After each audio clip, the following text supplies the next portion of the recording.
Hi friends, welcome back to Vaibhava channel. ನಾವಿವತ್ತು ಹೊರಟಿರೋದು ಬಂದು ತಿರುಪತಿಗೆ. ಹಾಗೆ ಸಿರಾಯಿಂದ ಬಡನಹಳ್ಳಿಗೆ ಹೋಗಿ ಅಲ್ಲಿಂದ ಹೊರಡೋಣ ಅಂತ ಹೊರಡ್ತಾ ಇದ್ದೀವಿ.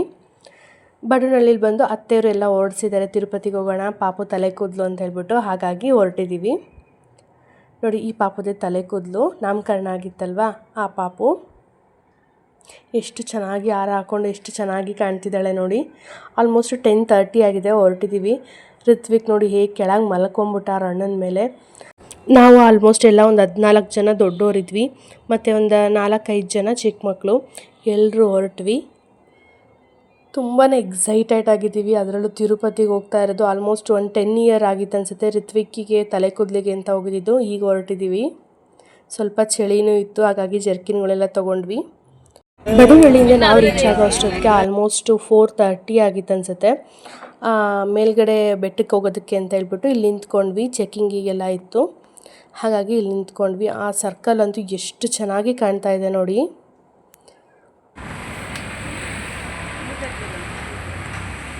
ಆಲ್ಮೋಸ್ಟ್ ನೈಟ್ ಜರ್ನಿ ಮಾಡಿದ್ರಿಂದ ಜರ್ನಿ ಆಗಿದ್ದೇ ಗೊತ್ತಾಗಲಿಲ್ಲ, ಅಷ್ಟು ಚೆನ್ನಾಗಿ ಹೋದ್ವಿ ಅಂತ ಹೇಳ್ಬೋದು. ನೋಡಿ, ಇಲ್ಲಿ ನಾಮ ಕೂಡ ಕಾಣ್ತಾ ಇತ್ತು. ಅದನ್ನಂತೂ ನೋಡಿ ನನಗಂತೂ ಫುಲ್ ಖುಷಿ ಆಗ್ಬಿಡ್ತು. ಎಷ್ಟು ಒಂಥರ ಮನಸ್ಸಿಗೆ ಎಷ್ಟು ಖುಷಿ ಅನಿಸುತ್ತೆ ಅಲ್ವಾ ಆ ರೀತಿ ನೋಡ್ತಾ ಇದ್ದರೆ. ಮತ್ತು ನಾವೆಲ್ಲ ಬ್ಯಾಗ್ಗಳನ್ನೆಲ್ಲ ತೊಗೊಂಡು ಚೆಕ್ಕಿಂಗಿಗೆ ಹೋಗಬೇಕಿತ್ತು, ಹಾಗಾಗಿ ಎಲ್ಲರೂ ಇಳ್ಕೊಂಡ್ವಿ. ಚಾರ್ಮಿಕ ಒಬ್ಬಳು ಮಲಗಿಬಿಟ್ಟಿದ್ಲು, ಅವಳನ್ನ ಕಾರಲ್ಲೇ ಮಲಗಿಸ್ಬಿಟ್ಟು ಹೋದ್ವಿ. ಹಾಗೆ ಯಾವ ಸ್ಟಿಕ್ಕರ್ಸ್ ಇರಲಿ ಏನಿದ್ರು ಬಿಡಲ್ಲ ಇಲ್ಲಿ. ಆಲ್ಮೋಸ್ಟ್ ಎಲ್ಲ ಸ್ಟಿಕ್ಕರ್ಸ್ಗಳು ತೆಗೆಸ್ತಾರೆ. ಹಾಗೆ ಋತ್ವಿಕ್ ಕೇಳ್ತಿದ್ದೆ, ಅಮ್ಮ ದೇವಸ್ಥಾನಕ್ಕೆ ಒಳಗಡೆ ಎಲ್ಲ ಮೊಬೈಲ್ ತೊಗೊಂಡೋಗಂಗಿಲ್ಲ ಅಂತ ಹೇಳ್ಬಿಟ್ಟು. ನೋಡಿ, ಮಕ್ಕಳಿಗೂ ಎಲ್ಲ ಆಲ್ಮೋಸ್ಟ್ ರೂಲ್ಸ್ ಆ್ಯಂಡ್ ರೆಗ್ಯುಲೇಷನ್ಸ್ ಎಲ್ಲ ಗೊತ್ತಾಗ್ಬಿಟ್ಟಿದೆ. ಹಾಗೆ ತಿರುಪತಿನಲ್ಲಿ ಹೂವು ಕೂಡ ಮುಟ್ಕೊಂಡು ಹೋಗೋಂಗಿಲ್ಲ, ಮುಟ್ಕೊಂಡಿದ್ರು ಅಲ್ಲಿ ಹೋದ್ಮೇಲೆ ತೆಗೆಸ್ಬಿಡ್ತಾರೆ. ಇಲ್ಲಿ ಬಂದು ಎಲ್ಲ ಬ್ಯಾಗ್ಗಳು ಚೆಕ್ ಮಾಡ್ತಾ ಇದ್ವಿ. ಹಾಗೆ ಒಂದೊಂದು ಬ್ಯಾಗ್ಗಳು ಅವ್ರಿಗೆ ಬೇಕನ್ನಿಸ್ದಾಗ ಓಪನ್ ಮಾಡಿಕೊಡೋದು ತೋರಿಸೋದಕ್ಕೆ ಹೇಳ್ತಿದ್ದಾರೆ. ಈಗ ಆಲ್ಮೋಸ್ಟ್ ಎಲ್ಲರದ್ದು ಚೆಕಿನ್ ಆಯಿತು, ಗಾಡಿ ಚೆಕ್ ಮಾಡ್ತಾಯಿದ್ರು, ಹಾಗಾಗಿ ಈ ಕಡೆ ನಿಂತ್ಕೊಂಡು ನೋಡ್ತಾ ಇದ್ವಿ. ನಾಮ ಹೇಗೆ ಕಾಣ್ತಾ ಇದೆ ನೋಡಿ. ಇದು ಬೆಟ್ಟದ ಮೇಲೆ 10 ಮೆಟ್ಲುಗಳು ಹೋಗ್ತಾರಲ್ಲ, ಹತ್ತಿ ಅವ್ರಿಗೆ ಚೆನ್ನಾಗಿ ಕಾಣುತ್ತೆ ಹತ್ರದಿಂದ. ಬಟ್ ನಮ್ಗೆ ಅಷ್ಟೊಂದು ನೀಟಾಗಿ ಕಾಣಿಸ್ಲಿಲ್ಲ, ದೂರದಿಂದ ಕಾಣಿಸ್ತಾ ಇತ್ತು. ನೈಟ್ ವ್ಯೂ ಅಷ್ಟು ಕಾಣಿಸ್ಲಿಲ್ಲ ನಮಗೆ, ಬಟ್ ಬೆಳಗ್ಗೆ ವ್ಯೂ ಸಕ್ಕತ್ತಾಗಿತ್ತು.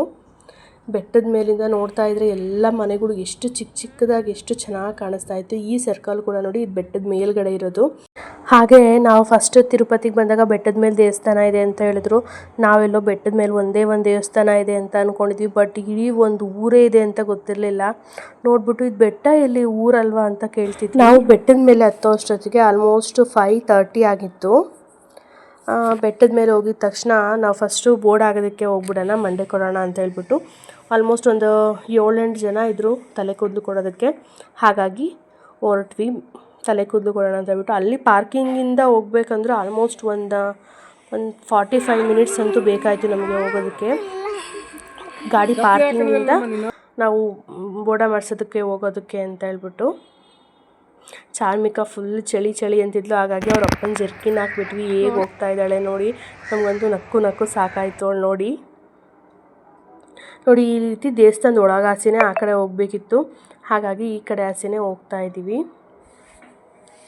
ಆಲ್ಮೋಸ್ಟ್ ನಾವು ಬೋರ್ಡ ಮಾಡಿಸೋದಕ್ಕೆ ಹೋಗೋ ಅಷ್ಟೊತ್ತಿಗೆ 6:30 ಆಗಿತ್ತು. ಹೋಗ್ಬಿಟ್ಟು ಬೇಗ ಮಾಡಿಸ್ಕೊಂಡು ಅಂತ ಅಲ್ಲಿಗೆ ರೂಮ್ಸ್ಗಳೆಲ್ಲ ಇದೆ. ಆ್ಯಕ್ಚುಲಿ ಸ್ನಾನ ಮಾಡಿ ನಾವು ಬಟ್ಟೆ ಎಲ್ಲ ಚೇಂಜ್ ಮಾಡ್ಕೋಬೋದು, ಹಾಗಾಗಿ ಅಲ್ಲೇ ಮಾಡಿಸ್ಬಿಡೋಣ ಅಂತ ಹೇಳ್ಬಿಟ್ಟು ಬೇಗ ಅಲ್ಲೇ ಹೋದ್ವಿ. ರೂಮ್ ಅಂತೂ ಒಂದು ಸಿಗಲಿಲ್ಲ, ಹಾಗಾಗಿ ದೇವಸ್ಥಾನದ ರೂಮ್ಗಳನ್ನೇ ಯೂಸ್ ಮಾಡ್ಕೊಂಡ್ವಿ. ಬೆಳಗಿನ ವ್ಯೂ ಎಷ್ಟು ಚೆನ್ನಾಗಿದೆ ಅಲ್ವಾ ನೋಡಿ. ದೇವಸ್ಥಾನ ಮುಂದ್ಗಡೆ ಈ ರೀತಿ ಎಲ್ಲ ದೀಪಗಳು ಹಚ್ಚಿ ಅಲ್ಲಿ ಕಾಯಿ ಹೊಡಿತಾರೆ, ಹಾಗಾಗಿ ಎಷ್ಟು ಚೆನ್ನಾಗಿ ಕಾಣ್ತಾ ಇದೆ ನೋಡಿ. ದೇವಸ್ಥಾನ ಅಂತೂ ಲೈಟಿಂಗ್ಸಲ್ಲಿ ಸಕ್ಕತ್ತಾಗಿ ಕಾಣಿಸ್ತಾ ಇತ್ತು. ನಿಜ ಖುಷಿ ಹೇಳೋದಕ್ಕೆ ಆಗಲ್ಲ ಅನಿಸುತ್ತೆ, ಅಷ್ಟು ಖುಷಿ ಆಗ್ತಾ ಇತ್ತು ನೋಡ್ತಾ ಇದ್ದರೆ. ನಾವು ಹೋಗ್ಬೇಕಾದ್ರೆ ವೀಡಿಯೋ ಮಾಡಿಕೊಂಡೆ, ಬರಬೇಕಾದ್ರೆ ಆಲ್ಮೋಸ್ಟ್ ನಮ್ಮ ಹತ್ರ ಮೊಬೈಲ್ ಇರಲ್ಲ, ಗಾಡೀಲಿ ಇಟ್ಬಿಟ್ಟಿರ್ತೀವಿ ಅಂತ ಹೇಳ್ಬಿಟ್ಟು ಹೋಗ್ಬೇಕಾದ್ರೇ ವೀಡಿಯೋ ಮಾಡಿಕೊಂಡೆ ನಾನು. ಆಲ್ಮೋಸ್ಟ್ ಇಲ್ಲಿ ದೇವಸ್ಥಾನದ ಎದುರುಗಡೆ ಎಷ್ಟು ಜನ ಮಲಗಿದ್ರು, ಅವ್ರಿಗೆಲ್ಲ ಗ್ರೀನ್ ಕಾರ್ಪೆಟ್ಗಳೆಲ್ಲ ಹಾಸ್ಬಿಟ್ಟು ಕೊಡ್ತಾರೆ. ಮತ್ತು ಇಲ್ಲಿ ಪ್ರೋಗ್ರಾಮ್ ಯಾವಾಗೂ ನಡೀತಾನೆ ಇರುತ್ತೆ. ಇದು ಡೈರೆಕ್ಟ್ TV ನಲ್ಲಿ ಕೂಡ ಬರುತ್ತೆ, ಹಾಗಾಗಿ ಇಲ್ಲಿ ಯಾವಾಗಲೂ ಭಜನೆ ಎಲ್ಲ ನಡೀತಾ ಇರುತ್ತೆ. ನಾವು ಬೋರ್ಡ ಆಗೋದಕ್ಕೆ ಕರ್ಕೊಂಡು ಹೋದ್ವಿ ಮಕ್ಕಳನ್ನೆಲ್ಲ. ಆಲ್ಮೋಸ್ಟ್ 6:40 ಆಗಿತ್ತು. ಹೋಗ್ತಾ ಇದ್ದೀವಿ. ಅಲ್ಲೂ ಟಿಕೆಟ್ಗಳು ತೊಗೊಂಡು ಎ ಗ್ರೂಪು, ಬಿ ಗ್ರೂಪು ಆ ರೀತಿ ಒಂದೊಂದು ರೂಮ್ಗಳಿಗೆಲ್ಲ ಬಿಡ್ತಾರೆ. ಇಲ್ಲಿ ಕೂಡ ಕ್ಯೂ ಅಷ್ಟೊಂದು ಜನ ಇರಲ್ಲ, ಬಟ್ ಏನು ಮಾಡಬೇಕು, ಲೈನಲ್ಲೇ ಹೋಗಬೇಕಿತ್ತು, ಡೈರೆಕ್ಟ್ ಬಿಡಲಿಲ್ಲ. ಮತ್ತು ಹೋಗಿ ಮಕ್ಕಳಿಗೆಲ್ಲ ಕೂದಲನ್ನು ನೆನೆಸ್ಕೊಳೋದಕ್ಕೆ ಹೇಳಿದ್ರು. ನೀರಂತೂ ಫುಲ್ಲು ಕೊರೀತಾ ಇತ್ತು ಅಂತ ಹೇಳ್ಬೋದು. ಪಾಪ ಚಳಿ ಚಳಿ ಅಂತ ಅಂತಿದ್ರು, ಏನು ಮಾಡೋದಕ್ಕಾಗಲ್ಲ ಅಲ್ವಾ. ಹಾಗಾಗಿ ಕೂದಲು ನೆನೆಸ್ಕೊಂಡು ಬೋಡ ಮಾಡಿಸೋದಕ್ಕೆ ಕೂರಿಸ್ಕೊಂಡ್ವಿ. ಅವರು ವೀಡಿಯೋ ಮಾಡಬಾರ್ದು ಅಂದರು, ಆಗಲೂ ಸ್ವಲ್ಪ ಕ್ಲಿಪ್ಪಿಂಗ್ಸ್ ತಕ್ಕೊಂಡೆ.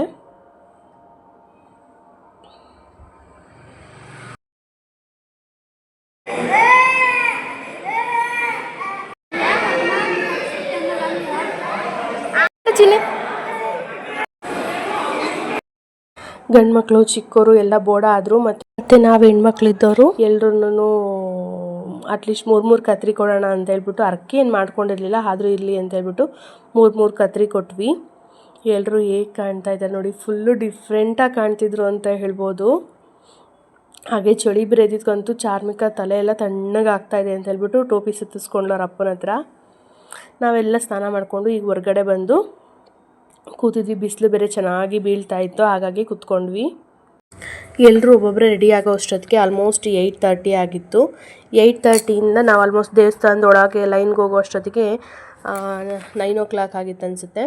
9 o'clock ಒಳಗಡೆ ಹೋದರೆ ಅಲ್ಲಿ ನೋಡಿದ್ರೆ ಒಂದು ರೂಮಿಗೆ ಹಾಕ್ಬಿಟ್ರು. ಅಲ್ಲಿ ನೋಡಿದ್ರೆ ನೆಕ್ಸ್ಟು ನಾವು ಹೋಗಿದ್ದು 1ನೇ ತಾರೀಕು, 2ನೇ ತಾರೀಕು 11 ಗಂಟೆ ಬೆಳಗ್ಗೆಗೆ ನಿಮಗೆ ದರ್ಶನ ಅಂತ ಕೊಡ್ತಾಯಿದ್ರು. ನಮಗಂತೂ ಸಖತ್ತು ಭಯ ಆದಂಗೆ ಆಗ್ಬಿಡ್ತು. ನಾವೇನು ಮಾಡೋಣಪ್ಪ ಅಂತ ಹೇಳ್ಬಿಟ್ಟು ಎಲ್ಲರೂ ಆಲ್ಮೋಸ್ಟ್ ಎಲ್ಲ ಮಾತಾಡಿಕೊಂಡು ಕೂತ್ಕೊಂಡಿದ್ವಿ. ಮಲಗೋದು ಆ ಥರ ಎಲ್ಲ ಅನುಕೂಲ ಇತ್ತು, ಪರವಾಗಿಲ್ಲ, ಚೆನ್ನಾಗಿತ್ತು. ಮತ್ತು ಉಪ್ಪಿಟ್ಟು ಮತ್ತು ಅನ್ನ ಸಾಂಬಾರೆಲ್ಲ ಕೊಟ್ಟರು. ಉಪ್ಪಿಟ್ಟಂತೂ ಸಖತ್ತಾಗಿತ್ತು, ತೆಳ್ಳಗೆ ಮಾಡಿದರು, ತುಂಬ ಚೆನ್ನಾಗಿತ್ತು. ಆಮೇಲೆ ನೆಕ್ಸ್ಟು ಬಿಟ್ಟರೆ ಸೀದಾ ದರ್ಶನ ಮಾಡಿದ್ದೆ ಅಂತ ಹೇಳ್ಬೋದು. ಆಲ್ಮೋಸ್ಟ್ 2 ಗಂಟೆ ಅಷ್ಟೊತ್ತಿಗೆ ನಾವು ಹೊರಗಡೆ ಬಂದ್ವಿ. ನಿಜ ಪುಣ್ಯ ಮಾಡಿದ್ದೀವಪ್ಪ ಅಂತ ಅಂದ್ಕೊಂಡ್ವಿ. ಎಷ್ಟು ಬೇಗ ದರ್ಶನ ಆಯಿತು, ಅಷ್ಟು ಬೇಗ ದರ್ಶನ ಆಗುತ್ತೆ ಅಂತ ಅಂದ್ಕೊಂಡೇ ಇರಲಿಲ್ಲ. ಮತ್ತು ಹೊರಗಡೆ ಬಂದರೆ ಆನೆ ಕೂಡ ಪ್ರೊಸೆಷನ್ ನಡೀತಾ ಇತ್ತು. ಎಷ್ಟು ಜನ ಕೂಡ ಸೇರಿಕೊಂಡಿದ್ರು. ಆಲ್ಮೋಸ್ಟ್ ನಾವೆಲ್ಲ ಪ್ರಸಾದ ಎಲ್ಲ ತೊಗೊಂಡು ಹೊರಗಡೆ ಬರೋ ಅಷ್ಟೊತ್ತಿಗೆ 5:30 ಆಗಿತ್ತು. ಅಲ್ಲೇ ಸಂಜೆ ಆಗ್ತಾ ಇತ್ತಲ್ವ, ಈ ಬೆಳಕಲ್ಲಿ ಎಷ್ಟು ಚೆನ್ನಾಗಿ ಕಾಣ್ತಾ ಇದೆ ನೋಡಿ ದೇವಸ್ಥಾನ. ಆನೆಗಳನ್ನೆಲ್ಲ ಒಂದು ರೌಂಡ್ ಕರ್ಕೊಂಬಂದು, ಅಲ್ಲಿ ತುಂಬ ಜನ ಮದುವೆ ಕೂಡ ಆಗಿದ್ರು. ಅವರೆಲ್ಲ ಫೋಟೋಶೂಟ್ ಎಲ್ಲ ಮಾಡ್ಕೊತಾ ಇದ್ರು ಆನೆ ಜೊತೆ.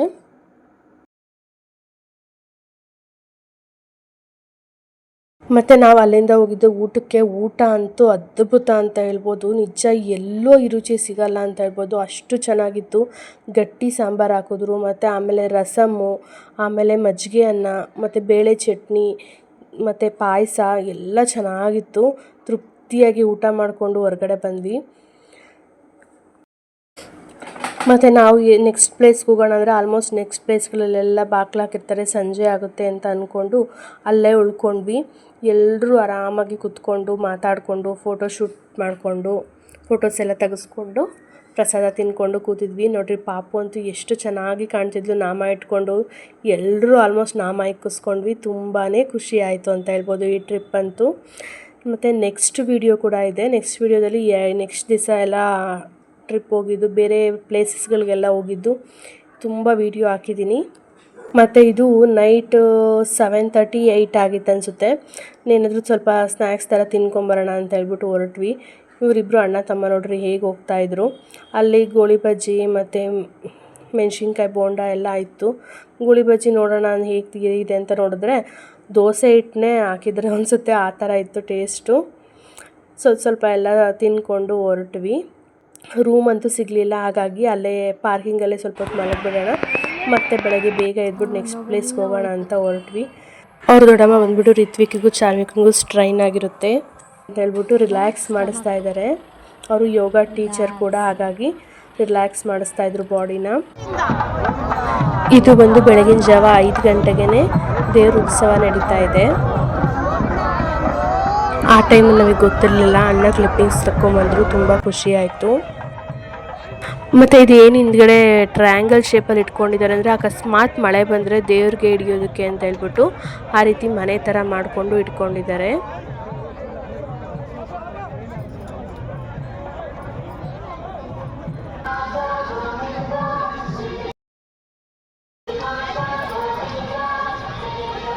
ಈ ವಿಡಿಯೋ ನಿಮ್ಮೆಲ್ಲರಿಗೂ ತುಂಬ ಇಷ್ಟ ಆಯಿತು ಅಂತ ಭಾವಿಸ್ತೀನಿ. ಈ ವಿಡಿಯೋ ಇಷ್ಟ ಆಗಿದ್ದಲ್ಲಿ ಮತ್ತು ನೀವು ವೆಂಕಟೇಶ್ವರನ ಭಕ್ತರಾಗಿದ್ರಲ್ಲಿ ಪ್ಲೀಸ್ ಲೈಕ್ ಮಾಡಿ, ಶೇರ್ ಮಾಡಿ, ಹಾಗೆ ಸಬ್ಸ್ಕ್ರೈಬ್ ಮಾಡಿ, ಸಪೋರ್ಟ್ ಮಾಡಿ. Thank you.